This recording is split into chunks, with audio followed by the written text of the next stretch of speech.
Welcome everyone to our August release day webinar.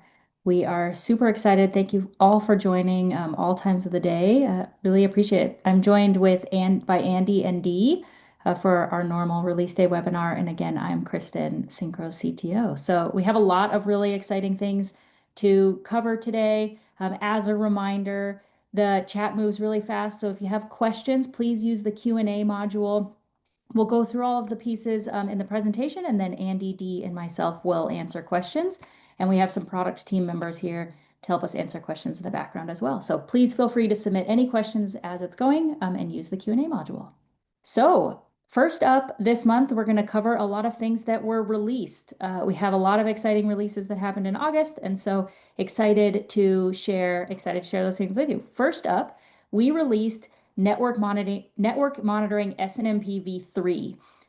So previously, when we first released network monitoring, you had to use SNMPv2. We've now set it up. You can use SNMPv3. Andy did a nice demo of this, I think, at the last release webinar. But really, you can monitor, and you also have the monitoring portion. So previously, you could do SNMP monitoring. Now you can use SNMPv3 monitoring as well. So whether you're using discovery or polling and continuous monitoring, you can now leverage the SNMPv3.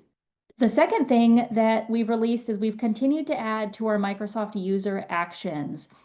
So directly from the end user page, now you can block and unblock sign-in if you see that there's risky sign-in, or you can revoke all of the sessions. So to continue to just add for technician efficiency, we want to make sure that you can handle those things kind of slid in there directly in the same end user drop-down menu.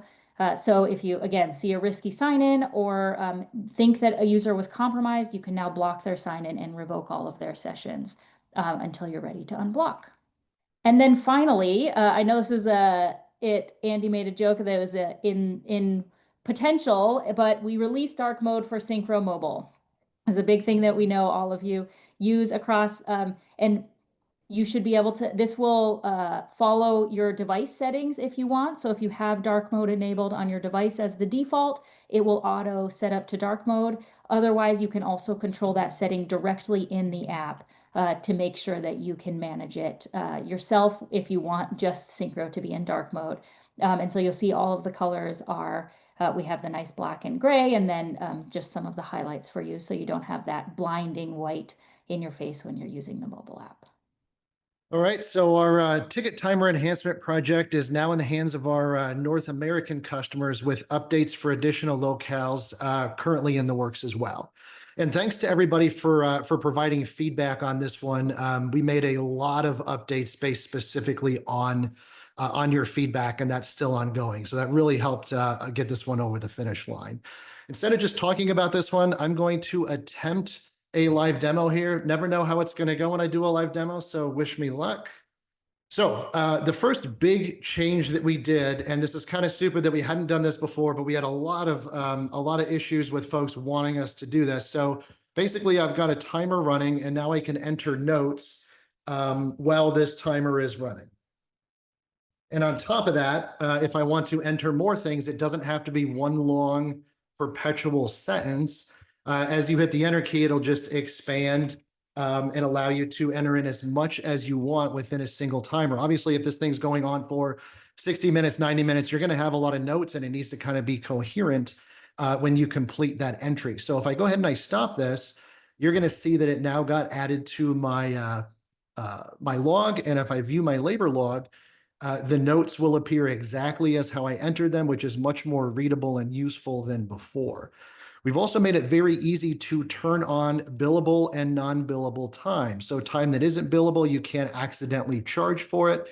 Time that is billable, you can obviously charge for it, and you can easily undo that charge if you wanted to as well.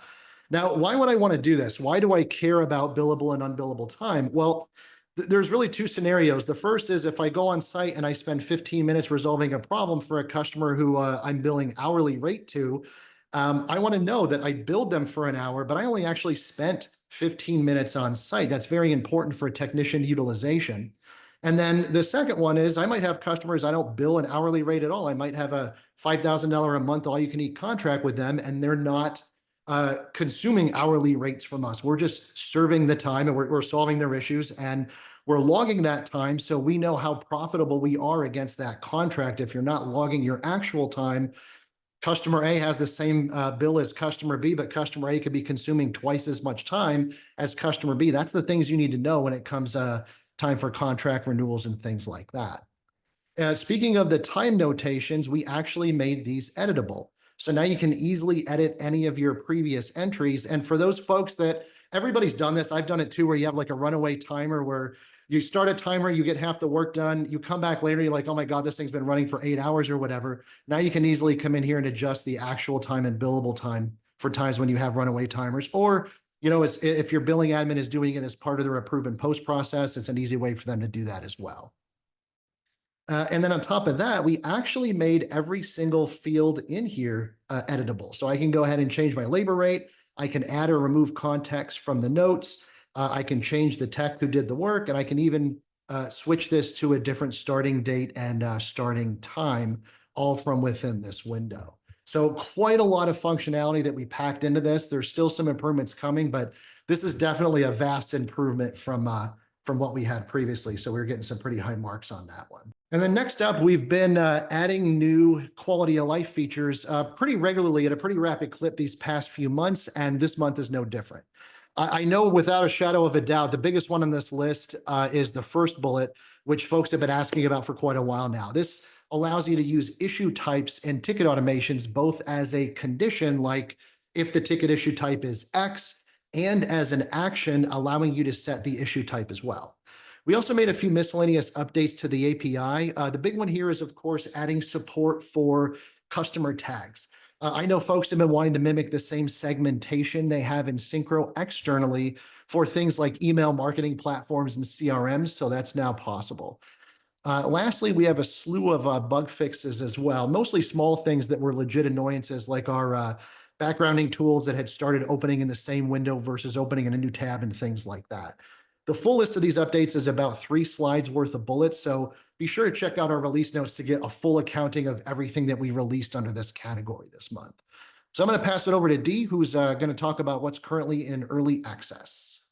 Great. Thanks, Andy. And yeah, I will echo that, hopefully there's a long list of things we've updated over the course of the past month. We'll continue to do that. Hopefully, even if you don't read it in release notes, you'll just experience some of these things as you go through your day using the product. So thanks for all the input to help us get all those things done. All right, early access. So first up, I want to talk about archive assets. We went out into early access with archive assets, easy for you to say, with about 100 of our partners so far. And so we got some really great feedback on it. My favorite piece of feedback so far was, wow, this is really boring. And I think that that is, the ultimate compliment when it comes to something like archive assets. It just works. And so let me talk a little bit about what it does. And so it's essentially allowing you to just simplify your asset management. So if you want to remove a device from your active fleet, but you still want to keep a record of it, right? Whether that's for compliance or reporting or an audit, this feature allows you to do exactly that. And so you can retain, full visibility into the activity history without it getting in the way of all your day-to-day views and work. So when you mark an asset as archived, and this can be either a Syncro device with an agent on it or a manual asset that you've added, once you've marked it as archived, it's really not going to be shown any longer in your customer overviews and your real-time tools and your invoice calculations. It's still going to be searchable. You're still going to be able to see them linked in tickets. And so in short, it's really just that clean separation between what's actively managed and what's archived for you. So that should be coming to general availability to you all soon. And maybe we'll do a full walkthrough on next month's webinar for anyone who wants to see kind of a more in-depth of how it works. Great. And then next up on early access is co-managed email domains. And so essentially this is the ability for you to have multiple outbound email domains. So if you manage several brands or you want personalized communication for different types of client communication. So before this, each email category gets its own outbox. So you could have a different outbox for support or billing, but you can have different domains assigned to each of those. So you could have invoicing for client A come from invoicing@clienta.com, or, support requests from client B coming from support@clientb.com. And so that way you can kind of maintain that branding, personalize the interaction, and just kind of level up the game. So with that, let me hand it back to Andy, who's going to do an update on some marketplace items. All right, so I'm going to run through what we've got in store for you all in terms of our marketplace through the rest of this year, and then maybe a little sneaky peek into what we're working on in 2026 as well.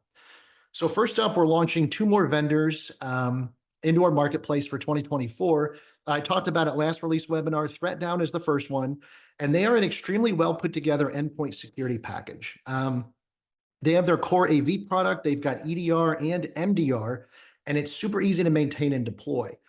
With MDR specifically, you have actual humans monitoring your environments 24/7, 365, and you get to set the level of intervention they can perform on a site-by-site basis. So if you want them remediating issues that crop up all on their own at 3 in the morning, such as severing a infected network machine or machine that has access to the entire infrastructure, they'll do that. If you want them waking you up at 3 in the morning so you can go triage and handle that on your own, they'll do that too. They'll also do any combination of that you like, including reaching out to specific people on site if need be. This is really a great way to level up your security game without necessarily having dedicated security experts on staff, who are typically relatively costly. We're launching this in 2 phases. Phase 1 will include support for provisioning new ThreatDown accounts through Syncro, and also migrating existing ThreatDown accounts over to Syncro for those of you buying your licenses through a different reseller like Pax8, for example. We're actually tracking ahead of schedule for phase 1, and because of the demand for this one, I'm not going to hold it until next month's release day, so I'm expecting this to roll out to everyone in the next 1 to 2 weeks, and we'll be sending out emails and in-app notifications when we do that. Phase 2 will be coming later this year, and that will add support for deploying the ThreatDown agent right from your asset policies, as well as ingesting ThreatDown alerts into Syncro as RMM alerts. Behind ThreatDown, we are working on Iron Scales as well. Iron Scales is an email security product, which is very similar to Proofpoint. The big difference is with something like Proofpoint, there's a lot of configuration to perform on a site-by-site basis. Where Iron Scales utilizes Microsoft's API instead, allowing you to deploy security to an M365 tenant within just 2 minutes. They also have some pretty in-depth security awareness training capabilities as well, so they are a very well-rounded email security solution. When we launch it later this year, it will support provisioning new accounts through Syncro, migrating accounts from other resellers into Syncro, and of course, full support for universal billing. Speaking of universal billing, we have a shitload of new vendors we're bringing into that model. I spoke about ThreatDown already, and the next big one I get asked about multiple times a day is Acronis. Acronis has a ton of SKUs, and while it's probably the most powerful backup platform on the planet, billing out Acronis usage can be an absolute nightmare. So we're solving that once and for all through universal billing. In fact, that project just got kicked off officially yesterday. So I'm expecting that to be ready by the end of Q3. And yes, I will be posting my home address at the end of this webinar because we are expecting Christmas cards from all of your billing admins this year. And then you have to ask yourself, why stop there? So we're also aiming to have support for Bitdefender, Iron Scales, WebRoot, AutoElevate, and Splashtop for your work from home licenses you resell to your customers in the universal billing model by the end of the year. Now, in a minute, I'm going to pass it to Dee, who is going to drop an insanely sick updated roadmap and unveil it to you all for the very first time. But before I do that, I want to talk about a new project we'll be kicking off in early 2026 that I've been sitting on for quite a while, waiting for the perfect moment. With Syncro's bold new leaders, bold new vision, and this bold new roadmap you're about to see, it felt like exactly the right time to unveil this. Universal billing is turning Syncro into more of a hub than it ever has been before. But universal billing is actually only one half of a larger whole, which I'm calling universal integrations. Billing is one half of the puzzle, alerting is the other half.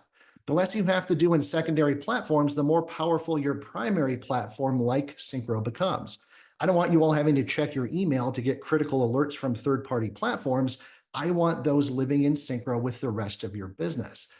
Now, the sucky thing about integrations in general is that we can build integrations from now until the day we die, and I can all but guarantee that each and every one of you would still have things you partner with that we don't. So we're solving that too through the concept of universal alerting. Virtually every platform in existence can send email notifications, and the vast majority of those platforms allow you to customize those emails by injecting things like template tags like business name, contact name, and where applicable, endpoint details like serial number, MAC ID, and things like that. We're going to enable the ability to ingest those emails, allow you to create vendor-specific customizable templates that parse that data, match it to existing customers' contacts and endpoints where applicable, and open alerts within Syncro that you can then triage however you want through our automated remediation system. This is not just opening a basic ticket, though you can easily do that with this system. This is going to be absolutely game-changing in terms of bringing in even more data than ever before into Syncro. We're even going to ensure that templates you create are shareable, very similar to how our community script library works today. So anyhow, I'll be providing a lot more details on this functionality as we get closer to kicking this off either later this year or early next year. So with all that said, I'm going to pass it off to Dee, who is about to blow your minds with a big, bold, badass roadmap update. So Dee, go ahead and take it away. Excellent. No pressure. Thanks, Andy. Appreciate it. I did want to give everyone a bigger picture view of the roadmap today. Hopefully it will be as exciting as promised. We've expanded our timeline, and I want to share for the first time things that are a little farther out so you can get more visibility into what's on our horizon. I know you care deeply about what's coming next, and it's part of why I'm excited to give you this longer look. Many of the updates we're sharing today are either in development, in design, or coming soon over the next 6 months. We have a few things that are still taking shape and are on the horizon for 2026, and we have a couple things we can't talk about just yet. So first, before we hop into all the great things we're going to build, I want to take a step back and talk to you about what we've heard. When I joined 18 months ago, I heard that Syncro really hadn't made recent progress on releases. We were moving pretty slowly. We weren't really actively listening to our partners. And so we've revived our listening posts. And so in addition to the in-product feedback, we are meticulously capturing data, right? Satisfaction surveys, support tickets, the sales and customer success teams, our executive listening initiatives, our partner advisory council, all of our phone calls with you, our community. We've really started, and we've started these monthly release webinars to keep you informed, answer questions, and just have an ongoing conversation with you all. I personally read each piece of feedback that comes through. I also connect with our teams, listen to calls, and I'm trying to hop on the phone with as many of you as I can possibly fit in my schedule. The team takes your input really seriously, and we know you rely on us to run your business. It's our responsibility to make sure that our system just works and that you have visibility into it. So first, I want to thank you all for your input into shaping this roadmap. Now let me share what we've heard. We've made significant progress against 7 of those top 10 items that you sent in to us from the survey in February. And I know those were more feature buckets, of where are the features you want us to lean in on. We're going to continue to make progress on that, and I will likely pull together another survey to talk about things like that from you. But we heard other things even louder and more clearly than the need for features in kind of listening to your feedback and to all of you. Number one is we heard it just needs to work. You need it to work, and you need to be able to see what's happening. And so we need more visibility into that. We also need to close some core capability gaps. And so things like reporting and project management and permissions so that you can have a platform that meets the needs of your business. We also heard you want to automate everything. And so you want more built-in automation. We want us to use AI where it makes sense and just make your everyday work more efficient. And we've also heard, and we're grateful for it, we love a compliment when it's well-deserved, and that you've appreciated the updates. And so the velocity of changes and us kind of pushing things out is something, and listening. And so we did hear that from you as well. With that all being said, there have been times when our performance and reliability haven't met expectations. I just wanted to say to this group, we are renewing and have already renewed our focus on both the quality of life improvements that we need to make, as well as our system reliability and our performance. We've improved the processes behind the scenes so that we have things in place to ensure we're getting to root cause. We are now instantly prioritizing things that can erode trust, and we've updated to make sure that we're communicating as quickly and as clearly as possible with you. So as we focus on these key areas, we're going to continue to deliver on our vision for the platform, for XMM, looking at the platform that helps you secure infrastructure, simplify, and scale. But we're doing it with an eye toward reliability, stability, and performance as job number one. All right, so with that, let's talk a little bit about reliability and visibility. So we've been investing behind the scenes in our core agent technology quite a bit.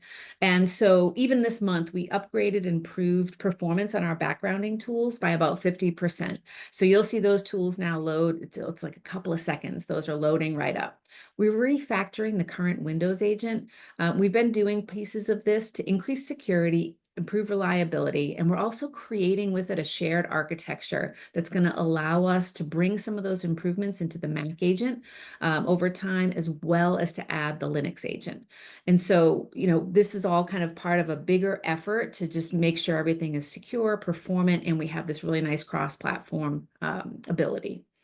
We're also planning to improve our chat stability and redesign the chat interface so that you're not going to experience drop messages, making chat easier, more intuitive to use every day. We're also looking at audit logging capabilities, and I think we'll start with script run history and change logs, right? So you can see like who's running scripts on which machines at what time, kind of drill into all those details.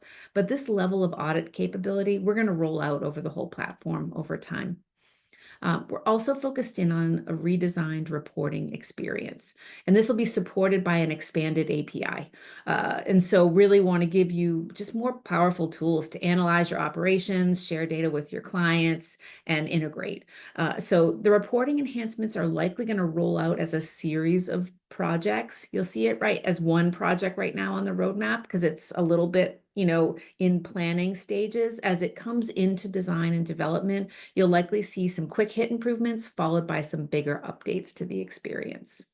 So let's talk about productivity automation. So we talked about archive assets, and so we're introducing this ability in early access now, likely to be generally available by the next time you see our faces on this webinar. We're also continuing to improve our patching capabilities. So we're refreshing the list of third-party applications. We're adding the ability to update any installed application, through expanding kind of the update if present functionality. We're also adding a project that allows you to easily uninstall unwanted applications. So you can do a silent uninstall if there's anything out there. Both of these just kind of saving you time, improving your security across your client devices. And then the third leg of this is we also know that managing projects in addition to your service tickets is a big part of your workload. We've put a couple things in place around parent-child to help give you some workarounds to do that, but we're going to enhance it. We're going to enhance parent and child tickets. We're going to add some templates. We're going to add some light project management capabilities so you can easily assign out parts of project, assign deadlines, see progress, and measure them separately from your service tickets. And so that's something you'll see coming down. We're also looking at incorporating AI in a more broadly useful way in the platform. I recognize that some of our early AI initiatives didn't provide strong value. We've taken a step back. We're evaluating some new approaches based on a lot of the incredible advances we're seeing every single day. More to come on that. We're rolling out some proof of concepts. We're doing some testing. I want to ensure that we're going to deliver great value, and we will. And so you'll see more from us in that capability coming down the pike. Moving into business operations and kind of efficiency of your business operations. Looking at like invoicing, payment, universal billing. So first, we're making it, we're going to make it easy. We're going to start with invoicing and work on some product bundle issues, right? We've heard from a lot of you that it's challenging to work with bundles and kind of pull it all together. And so there'll be a series of improvements coming out to product bundles to really just streamline that whole thing. Over time, we're going to continue to enhance the invoicing process, making sure that it's easier for you to bill appropriately for all your services. We also listened loud and clear to your feedback on payments. We are adding a new ACH payment option. It will be powered by Stripe. We'll be adding that into the platform so that you can, make a choice that's right for you in terms of which payment provider you'd like to use. Additionally, as Andy already talked about, we're going to be expanding universal billing to support more products in the platform and go across the board, so that we're going to make it really easy for you to capture all that revenue and simplify your billing workflows. And I think we've already heard from several of you that universal billing has helped you find money that you were missing out on. And so we're excited to bring that to you as well. If we move forward, we're also making a series of enhancements designed to address some common business needs and structure that you have on how you structure your data, your permissions, and your business. So first, and we talked about this, we're adding support for multiple email domains. So you won't be restricted to one domain, kind of allowing you to segment your communications, maintain your brand consistency. We're also adding additional individual permissions for co-managed support. So it's really going to give you and your external IT partners more granular access control. We're starting with adding the ability for individual permissions for reports, scripts, and assets, and we're going to build from there. If we look beyond 2025, we're also looking at just streamlining permissions overall, adding the ability for VIP access to certain areas of the platform, and then also expanding on the work we started with adding a Syncro tenant in providing multi-site support across the platform. So you'll see us start to march that out over time as well. Not last but least, let's talk about Microsoft. As you're aware, we have been collaborating really closely with Microsoft. We co-developed the new XMM platform with them. We've released a tighter integration with them, incorporated Secure Score, security baselines, and automations into the platform. As a group, you've already mapped over 125,000 users into the platform. I've spoken to a few of you who are now actually looking at creating new security offerings, even based on this capability. You're going to see us continue to expand on these efforts, especially around Microsoft security baselines, adding new rules that are going to be aligned to standard best practices and helping you protect and manage clients. We're also going to continue to collaborate with Microsoft. We're meeting with them weekly. We're tightly aligned. We'll be developing enhancements. We're looking at developing enhancements around the Intune product line, and we're also planning to announce another release. I can't share more about it just yet, but it's something in the works for Microsoft 365 users, so keep an eye out and more to come on that one. We're also, as Andy talked about, going to continue to expand our integrations. So looking at universal billing, looking at adding new vendors that we work with, and looking at the idea of universal alerting as well. We want to make sure that you have best-in-class options for everything that you work with in and around Syncro. So we've expanded the public roadmap. This is all either out on the website now or will be any minute now, and giving you more transparency into what's on the horizon. I can't commit to delivery dates. I have not had a chance to look at the Q&A module as I've been talking. I can only imagine there's at least, some number of when is this, when is that. It's always an unknown when you go through this process. My plan is the items that we've presented today are either delivered or into engineering in 2025, except when we've specifically said, hey, this is a 2026 thing. We have this idea of, are things in development? That means engineers are writing code. If something's in design, it means we are designing it and we're deciding all the little details that go into it.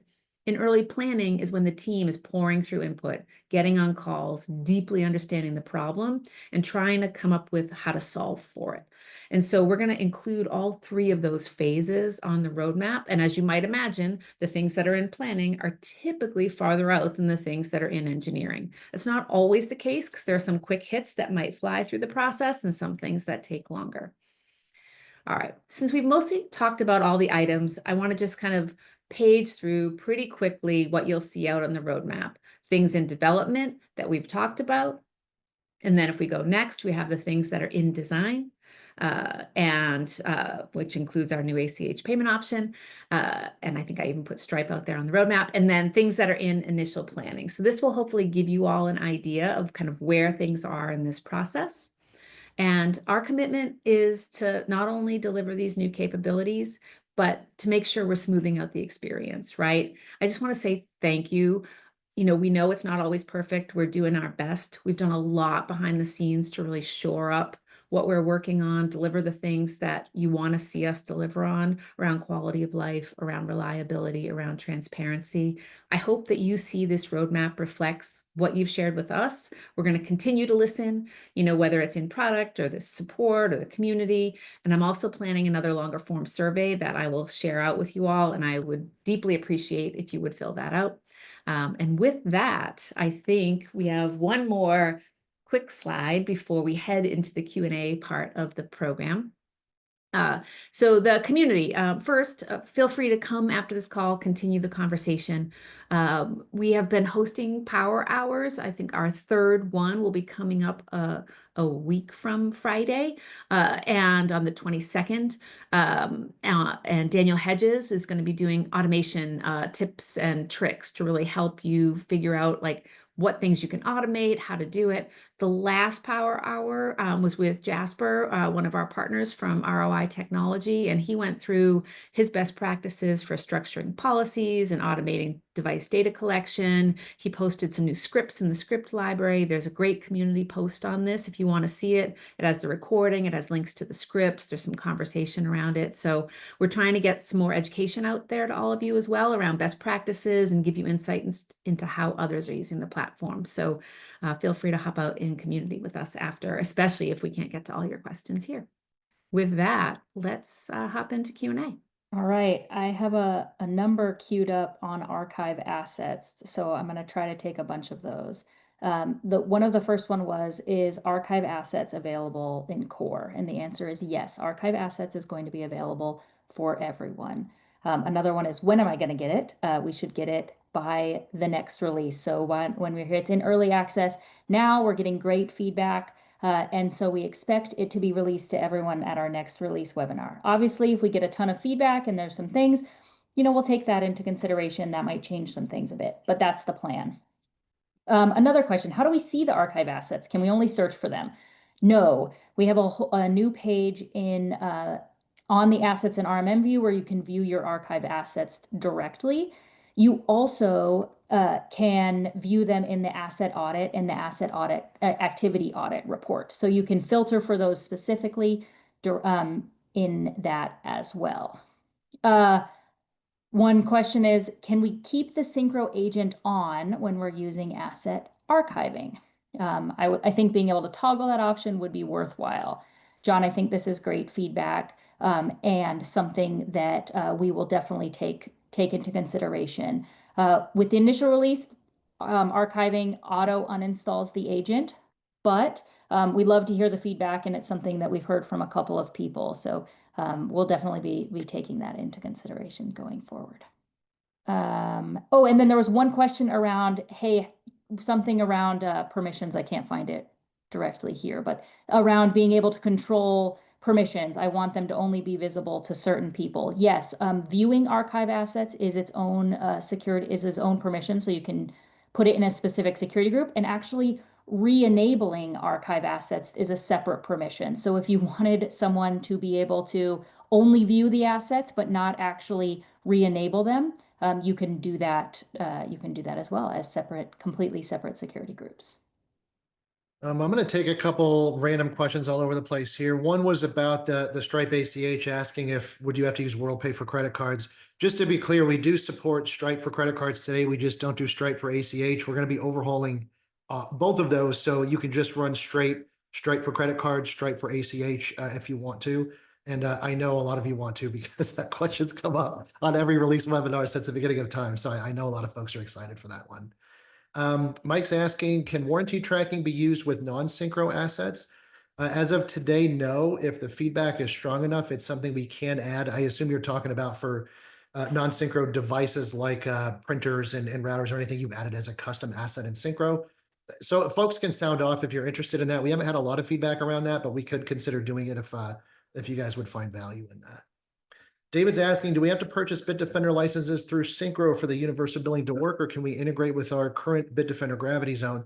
For universal billing, you will need to be getting those licenses from Syncro. However, with Bitdefender, it's just a key you change in the platform. You never have to change your key codes, your installations, the platform you log into. Nothing changes. It's just a back-end billing switch. So David, you can reach out to me directly at andy@syncromsp.com if you want some more details on how that works. It's pretty simple, pretty straightforward. Donald's asking, is there anything on the roadmap about creating limited admins? I want senior techs to be able to pull reports, but not necessarily to mess with MFA or something along those lines. I think, Donald, the way we're probably going to handle that is we've got a lot of updates coming to how we're going to handle permissions within Syncro. And I think that would probably be covered there where you can get more granular and say, great, I want you doing most admin things, but not these other things. So if you haven't already, I would use the product feedback that's in your Syncro instance. Just click the little question mark. There'll be a section for product feedback. Include what you want there specifically for your permissions, along with anything else, because that's the stuff that's currently being discussed internally. So it'd be good to include your feedback there. Richard's asking if we have any plans to integrate our chat, our live chat in Syncro with MS Teams. We do have some level of integration with Teams today, but it's more for sending data to Teams versus taking data back. So there's no plans for that currently, but there's a reason that you're having any issues with the live chat. Let me know directly. I know we do have a ton of folks using that one. I think that was all the random ones that I had seen, Dee. I know you probably got some queued up too. Yeah, I have a couple here for sure. So folks have been asking for a couple dates. So someone was asking on Linux what our ETA is. I don't have a scheduled ETA on Linux. And so more to come. I'd say stay tuned in these monthly webinars. And as soon as I have something that's going to be getting ready to head into early access, we will be sure to let you know. Another person asking similar on payment and when we might have Stripe. And to Andy's point, it's Stripe for credit card and ACH. We're just adding the ACH option. We'll make that much clearer on the roadmap. And so I don't have a specific date for Stripe as either. I do have confidence that we should be able to get something in this year for Stripe out there, but in terms of which month it's going to fall in, once again, more to come. And then someone else was asking, is there going to be the ability to add a credit card surcharge? And they would like to be able to potentially have a surcharge for credit cards. It is something we're investigating.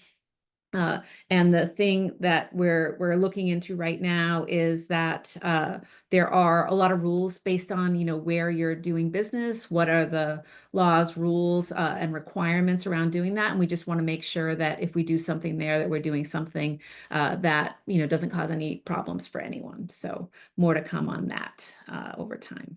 One here around the labor log, and so this is saying, does the labor rate widen or wrap because you have long labor rate names? And so right now that column does not wrap, but one of the things that we did add to the labor rate page is the ability to resize those columns. And if you resize them, the resizing will stick. So if you make either your labor rate column bigger, when you come back in, it will remain bigger. So we can look into whether or not we can wrap it easily or not, but at least for now, hopefully you can make it wider and be able to see enough of it. There's a couple questions around if I want to unarchive an asset, what does that look like, especially if there's no agent installed?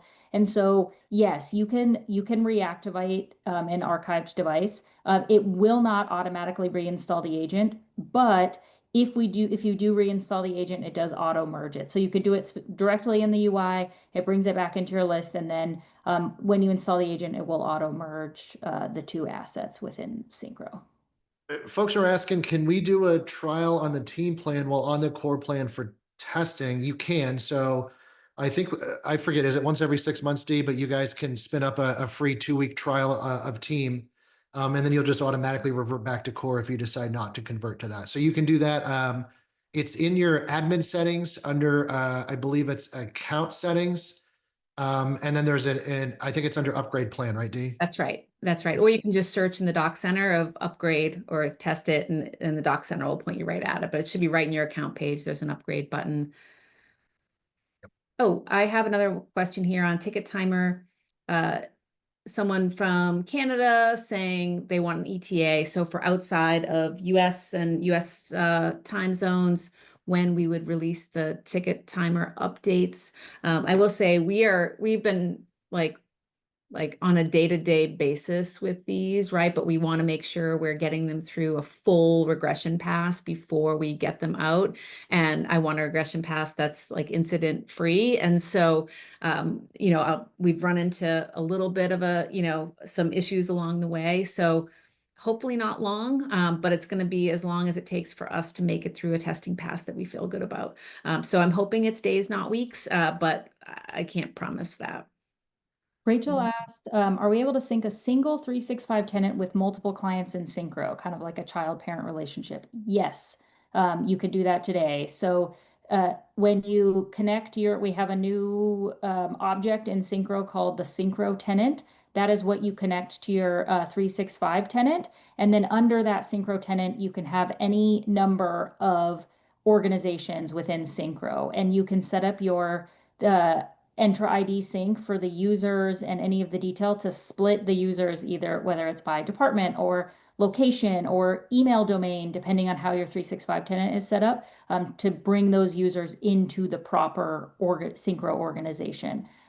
Rachel, all of the Doc Center has a lot of detail on exactly how to go through that, and there's a bunch of videos in how to move forward. But yes, you can do that today. A couple just random usage questions. Trisha's asking about adding the ability to expire contracts. I actually believe, Trisha, that exists now. So if you put an expiry on a contract in Syncro, and it's linked to a recurring invoice, I believe that stops firing when the expiration date hits. I have a few questions that are coming in just around different license types and people wanting limited licenses. And so right now we do not have a plan to put some limited licenses in place. And so I will say, if you do have a lot of users on the platform, feel free to talk to someone from your account team for that. But right now there's nothing in place for us to do that in product. I do want to add one thing to that too. I think some of the confusion there lies in other platforms where you're paying for your RMM and PSA differently. And PSAs typically have the concept of, RMMs have the concept of you could just add another user because you're paying by the endpoint. With Syncro, you have unlimited endpoints, so that's kind of baked into the price also. So yes, you'll be paying more for a limited user on Syncro, but at the same time, you're not paying for every endpoint you add. So you still, as a stack, should come out significantly cheaper than just about every other platform on the market. So just something to keep in mind as you move forward with that. But like Dee said, if you guys have a ton of limited users, you need to get on the platform for some reason, reach out to your account exec, or you can even reach out to me directly, and we can talk. Mark had a question around M365 Sync. What happens to existing contacts in the customer in Syncro? So the M365 Sync will attempt to link them via email, set up originally, but it will not get rid of any of the contacts in Syncro. It will just create new contacts. So if you have a bunch of things that don't have the proper email, I would recommend doing an audit of your organization in Syncro first, just to make sure that is set and you don't have a huge number of contacts that are duplicate there. But that is, it will just create any new contacts, and it will attempt to match them if it can via email. Guys, I see a couple questions about SSO for customer portal logins. I'm getting an answer on that one, so stand by on that one. Unless you know off the top of your head, Dee.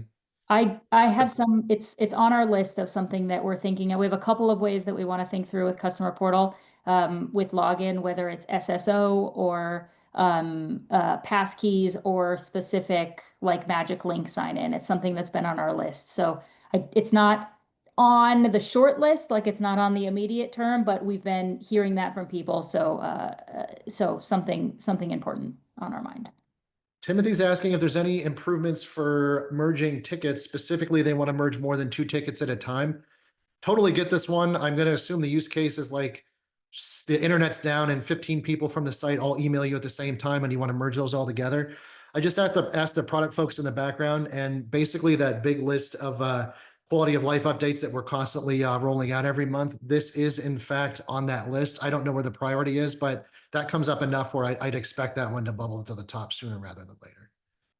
Well, we're getting toward the end of the questions, which is a bit of a first for these. So we got 10 minutes left. If you guys got anything left, fire them off. I have one more here. Someone's asking who can do a deep dive in regards to Stripe versus what you all have today with WorldPay. And I'll say we'll probably do this when we're a little bit closer to launch, so we can get very specific around terms and how this might work. And so we'll probably do some, group kind of like lunch and learn sessions with folks, so we can walk through what your options are. But we probably need another, I'm going to say 4 to 6 weeks to get to a place where I have all the details about exactly what the contract structure and fee structure and all that stuff might look like, so you can do a real comparison. Well, Lee's asking, can we mix and match licenses, like have some folks on core and some folks on plan? On the team plan, no, it's either all or nothing. And the reason being is because some of those features are global, like the updates to Splash Top as an example in the Microsoft stuff. So there's not a way to mix and match those. And then Steven's asking, when we set up a recurring ticket and adding a ticket worksheet, the list does not scroll and is not in alphabetical order. Bobby, please address that, because you know how I am with alphabetization. So yeah, Steven, we'll take a look at that. Thanks for raising that. Fauzi's asking about Keeper. Fauzi, that's a good suggestion. Password management is something that's on my list. I will just say that there are a lot more vendors that we talk to than we actually integrate. So there's always some commercial aspects to some of this. So I would just say stay tuned for password management stuff in the future. Can't say it'll be Keeper, and can't say it won't be something else, but it is something we're definitely looking at. See from Steven around, are there going to be any enhancements to ticket worksheets? And the answer is probably yes. Some that might come out of the quality of life track of work, and some that might come from some of the work we're doing around project management. I'm not exactly sure how we're going to approach some of the project management work, which is why I can't be like, yes, you'll be able to do this, this, or this. But those types of things, like assigning a tech and linking things out, are things that we are definitely investigating. So more to come. There's a couple of questions, comments around merging end users. We have a couple of things, I think, on the end user that we would love to get to, merging, archiving, that's on our list. I wish that we had all of the engineers to do absolutely everything that we can. This is something we have heard, but it's not on the immediate short list. Hopefully something we can get to in 2026. But I think good feedback there on merging and archiving. We know we want to handle some things on that side. I see a couple of questions about, are we expanding rich text into other places like canned responses and invoicing and things like that? I'm finding out for you guys. Yes, it's something that's on the list that we are looking at doing. So yeah, I don't know how deep that's going to go, but I think canned responses is obviously the first logical place to expand that to. Also seeing another request here around, could we get estimates or invoices into the mobile app? I'm just saying out loud for Bobby to tick the counter on the request list for folks that have asked for that. I know we've heard it before, and we are kind of diligently looking at the use cases for the mobile app. Out of the gate, we were really trying to hit the kind of, I'm the technician on the go, working mobile, and so really focused in on tickets and assets. And we have some work coming out today around adding ticket worksheets. We're going to be adding the ability in mobile to sort and filter your ticket list so you can get it in the order that you want it in. And so we have a few other things, I think, on the docket that will make the technician's day job easier. And then I think we might take a step back and look at, should we broaden the aperture on the use case for the mobile app? I have a question from Alan. Will Universal Alerting have the ability to use webhooks for input? Alan, you are ahead of me. That is one of my secret things that I didn't want to talk about, but I'll talk about it. Email is one way, webhooks is another way. And I do agree that if webhooks also enables a vastly different way to do the same thing, supporting both would be super cool. Shoot me an email after this, andy@syncromsp.com, and let me know about what you're thinking there. But my thought initially was, once we have email nailed, we could allow ingestion for webhooks coming in, and theoretically, we could add the ability to send webhooks going out of our automated remediation module, which would expand that in a crazy way. I will say though that that obviously adds some expense and different things on our end, so I don't know where that fits in terms of plans, and if that has to get throttled, how many you could use a day, things like that. But definitely shoot me some ideas on how you would intend to use that. Would love to have that discussion with you. All right, I think that's about it for this round. Is there anything else that you guys see burning, Dee and Kristen, that you want to pick up, or did we cover just about everything? I think we covered a lot of things. And so if anyone else, obviously, if you want to continue the conversation with us over in the community, I did see a couple folks ask of when's the new news that we can't know about coming yet. So more to come in September, probably not for our next monthly webinar, but our next monthly webinar is going to have other great things on it. And so thank you all so much for coming today, spending your time with us. Hopefully the update was helpful. And like I said, feel free to hop over into community, ask us any questions, and continue the conversation. Cool. Thanks, Thank you everybody. all See so you next much. month.